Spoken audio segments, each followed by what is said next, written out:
Hello guys, Radhe Radhe. આજે હું બનાવું છું સમોસા।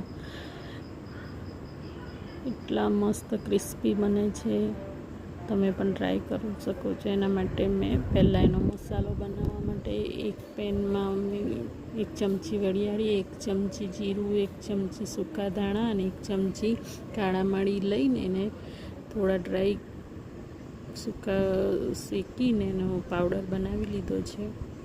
હવે એક પેનમાં તેલ લીધું છે, તેમાં લીલા મરચાં અને આદું નાખીને એને થોડી વાર થવા દઈ।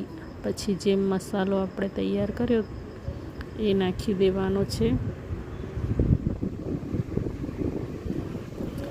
હવે મસાલો થોડી વાર થઈ જાય પછી એમાં બોઇલ જે બટાકા બાફીને રાખ્યા હતા એને મેશ કરીને નાખી બરાબર હલાવીને મિક્સ કરી દેવાના છે। પછી તેમાં વટાણા સૂકા મેં લીધા છે, એને રાત્રે પલાળીને સવારે બાફીને લીધા છે। તમે સિઝન પ્રમાણે લીલા પણ લઈ શકો છો। હવે તેમાં 1 ચમચી ધાણા જીરું પાવડર, 1 ચમચી લાલ મરચું પાવડર, 1 ચમચી ગરમ મસાલો પાવડર, 1 ચમચી આમચૂર પાવડર નાખીને એને પણ બરાબર મિક્સ કરીને હલાવીને મિક્સ કરી દેવાનું છે। 1 ચમચી મીઠું તમે સ્વાદ પ્રમાણે લઈ શકો છો। થોડાક ધાણા ભભરાવી દીધા છે ને બરાબર મિક્સ કરી લીધું છે। હવે એને બરાબર હલાવીને એક ડીશમાં એને કાઢી લેવાનું છે તો ઠંડુ થઈ જાય।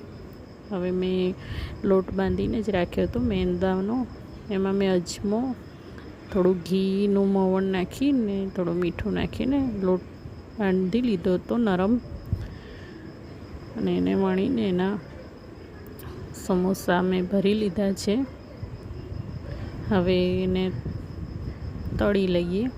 એના માટે મેં એક પેનમાં તેલ લીધું છે, તેલ થોડું ગરમ થાય પછી એમાં આપણે સમોસા ધીરે ધીરે નાખી દેવાના છે, અને એને હલાવવામાં બહુ ઉતાવળ નથી કરવાની। 10-15 મિનિટ આરામથી સ્લો ગેસ પર જ એને થવા દેવાના, પછી તળાઈ જાય એટલે એને કાઢી લઈએ આપણે। તો તૈયાર છે ગાઈસ સમોસા, તમે પણ ટ્રાય કરી શકો છો। ખૂબ જ સરસ બને છે આ રીતે બનાવવાથી, જોઈ શકો છો તમે કેટલા ફાઇન બન્યા છે।